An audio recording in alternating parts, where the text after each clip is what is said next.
It's like the Super Bowl.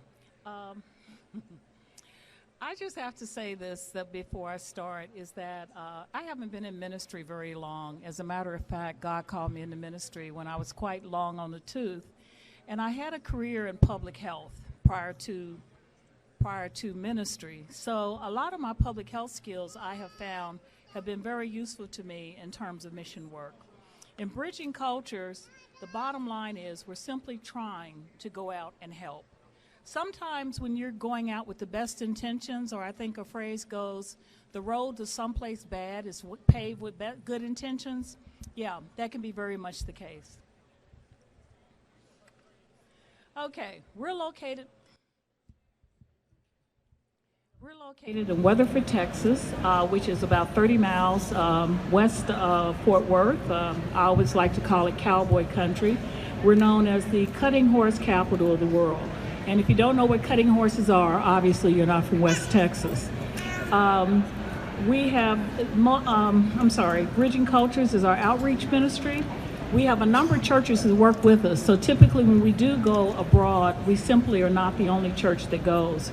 Also, because of where we are located, we typically do not have a problem finding people who can help us with our Spanish fluency. And then finally, what I really want to talk about today is the fact that we have had a sustained presence in Ecuador helping the same community over 10 years, which is outstanding in itself.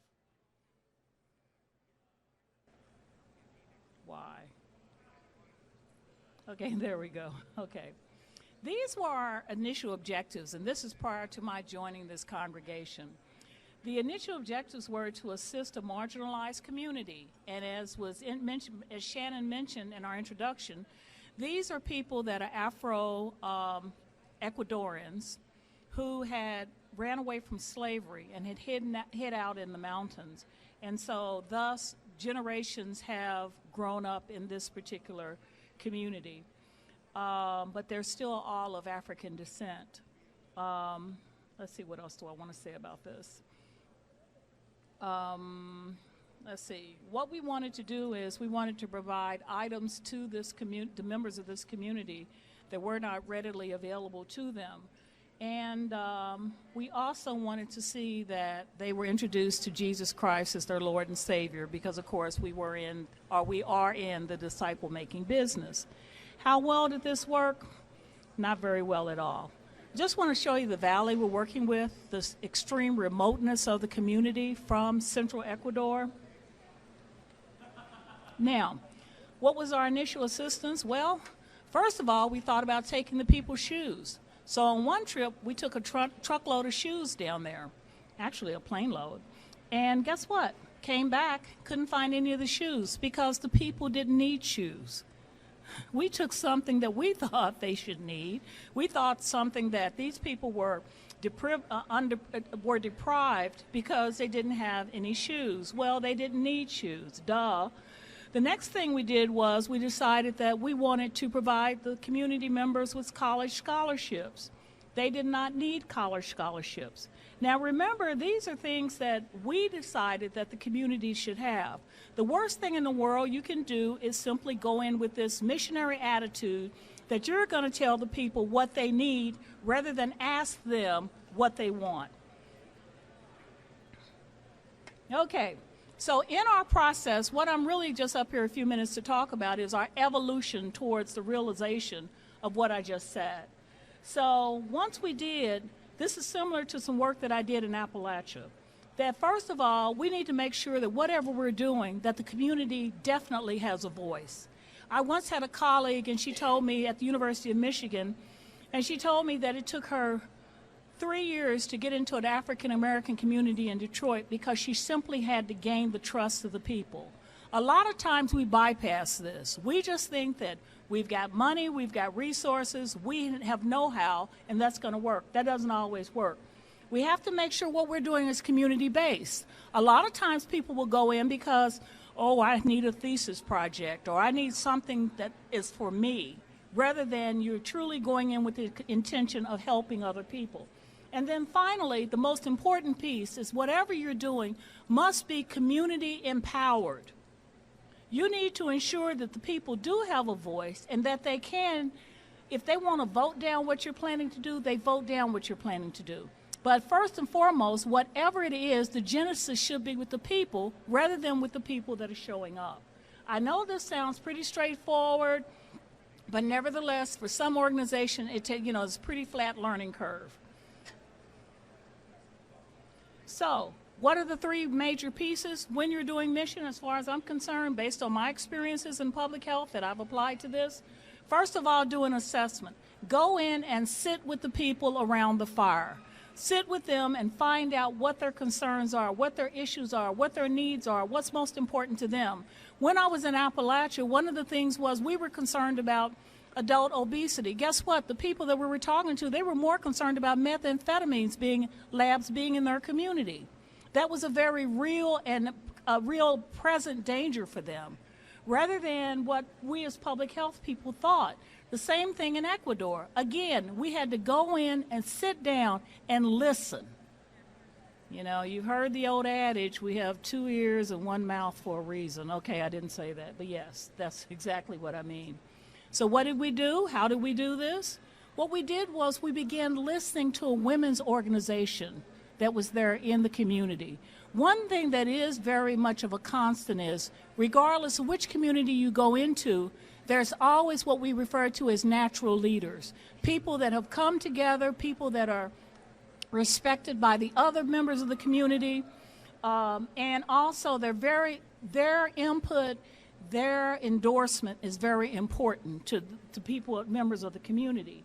So once we found out that this women's organization was the one that we could count on, actually it was a Bible study, that we could count on to say, hey, tell us what you need.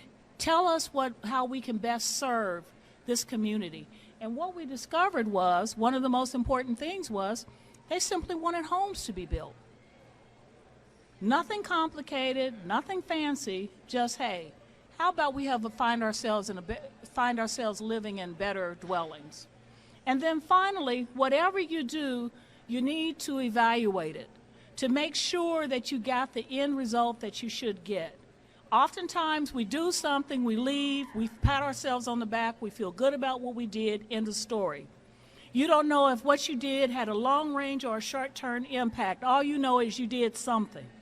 You don't know if it's sustainable, if another group can come in and continue what you're doing, because unfortunately, oftentimes, I'm not going to say oftentimes again, but what I will say is that many times, same thing, many times we find ourselves doing something that only we can do, that is not going to be sustained. So therefore, the community finds itself in a situation where, yes, we've got this excitement, all this activity, then we find a lull where nothing is happening, blah, blah, blah. Then the next project comes in, something is happening, and then nothing is happening.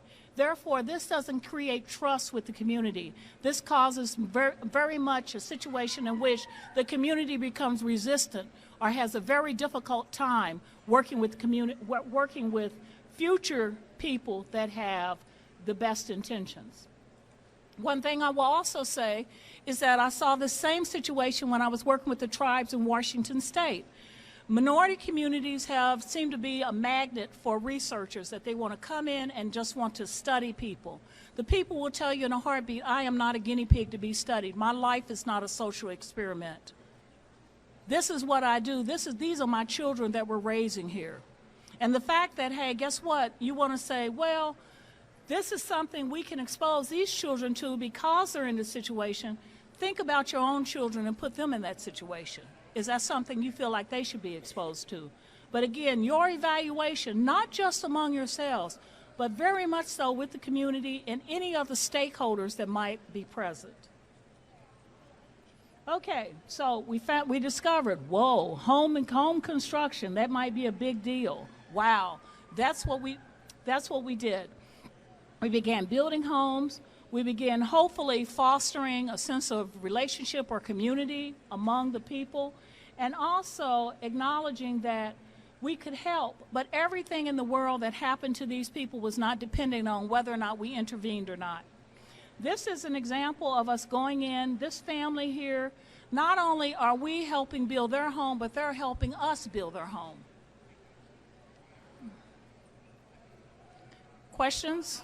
Do we have time for questions? No? We're doing everything, but the good thing is that the homeowners are always involved. The women's Bible study, they identify which home needs to be built next, or where we need to build it and so forth. The good thing about it is once the home is built, there's a time of celebration. And let's talk about worship and celebration. Because then we can get into, hey, we've had our celebration. Now let us sit at the table together. Take be in his presence. Wonderful. Thank you. Thank you.